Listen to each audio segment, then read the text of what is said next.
अगर आप BPSC mains की तैयारी कर रहे हैं तो जलवायु परिवर्तन का ये टॉपिक आपके लिए बहुत जरूरी है। आज हम इसी विषय को एक बहुत ही व्यवस्थित तरीके से समझेंगे ताकि परीक्षा में आप एक दमदार उत्तर लिख सकें। तो चलिए शुरू करते हैं। देखिए, हमने इस पूरी चर्चा को एक परफेक्ट एग्जाम आंसर की तरह ही स्ट्रक्चर किया है। हम सबसे पहले समस्या को समझेंगे, फिर उसके कारण और असर को जानेंगे और आखिर में बात करेंगे कि दुनिया और भारत इस पर क्या कदम उठा रहे हैं। किसी भी बड़े टॉपिक को समझने के लिए सबसे पहले उसकी बुनियाद को पकड़ना जरूरी होता है। तो आइए ग्लोबल वार्मिंग और जलवायु परिवर्तन की बेसिक डेफिनेशन को समझते हैं, क्योंकि एक अच्छा उत्तर हमेशा सही परिभाषा से ही शुरू होता है।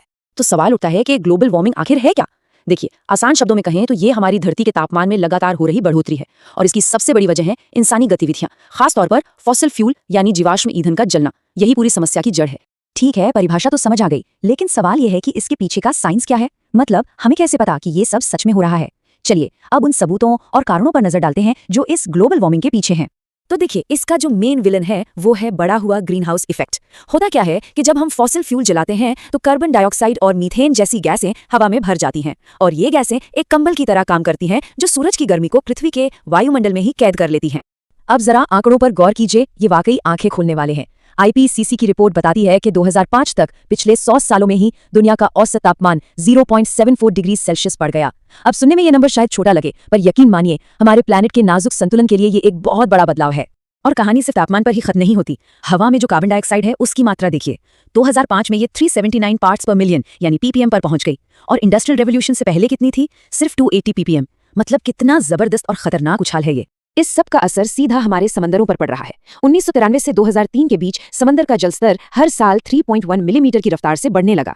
ये दुनिया भर के जो तटीय शहर हैं उनके लिए एक बहुत बड़ी खतरे की घंटी है।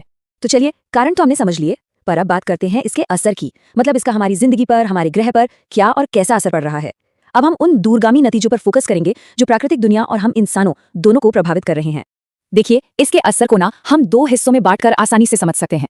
एक तो है पर्यावरणीय असर, यानी हमारे पर्यावरण पर क्या असर हो रहा है, और दूसरा है सामाजिक आर्थिक असर, यानी हम इंसानों पर और हमारी अर्थव्यवस्था पर क्या फर्क पड़ रहा है। और ये दोनों एक दूसरे से बहुत गहरे जुड़े हुए हैं। पर्यावरण की बात करें तो हम देख ही रहे हैं, कहीं भयानक बाढ़ आ रही है तो कहीं जबरदस्त सूखा पड़ रहा है। तूफानों की ताकत बढ़ती जा रही है, जंगलों में आग लगने की घटनाएं आम हो गई हैं, पूरा का पूरा इकोसिस्टम गड़बड़ा गया है।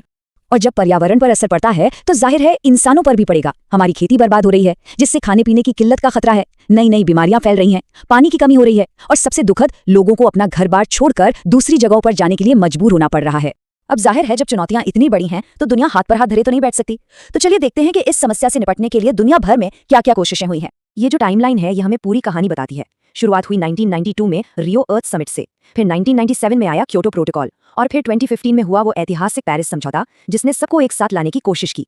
अब यहाँ एक बहुत ही दिलचस्प बदलाव देखने को मिलता है। जो क्योटो प्रोटोकॉल था वो एक टॉप डाउन अप्रोच था, मतलब ऊपर से नियम बनाकर सिर्फ विकसित देशों पर लागू कर दिए गए। लेकिन पेरिस समझौते में बॉटम अप अप्रोच अपनाया गया, यानी हर देश ने खुद आगे आकर अपनी जिम्मेदारी तय की और ये एक गेम चेंजर साबित हुआ।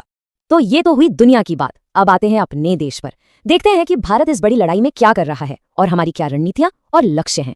भारत के एक्शन प्लान की जो नींव है वो है national action plan on climate change, यानी NAPCC। ये एक बहुत बड़ा और सोचा समझा फ्रेमवर्क है।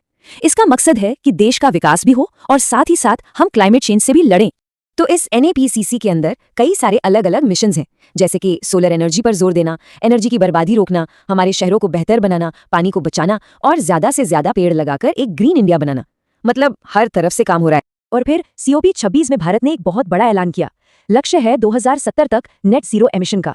ये एक लॉन्ग टर्म गोल है जो दिखाता है कि भारत एक साफ सुथरे भविष्य के लिए कितना गंभीर है।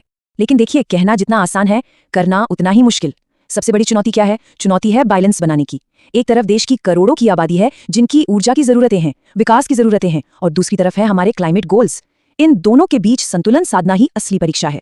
और यहीं पर ये पूरी चर्चा आकर उस सबसे जरूरी सवाल पर रुकती है जो सीधे आप जैसे भविष्य के एडमिनिस्ट्रेटर्स से जुड़ा है। सवाल ये है कि केंद्र सरकार की इन बड़ी बड़ी नीतियों को बिहार जैसे राज्य में जमीन पर एक असरदार एक्शन में कैसे बदला जाए। सोचिएगा जरूर, क्योंकि यही वो चुनौती है जिसका सामना आप सबको अपने करियर में करना होगा। धन्यवाद।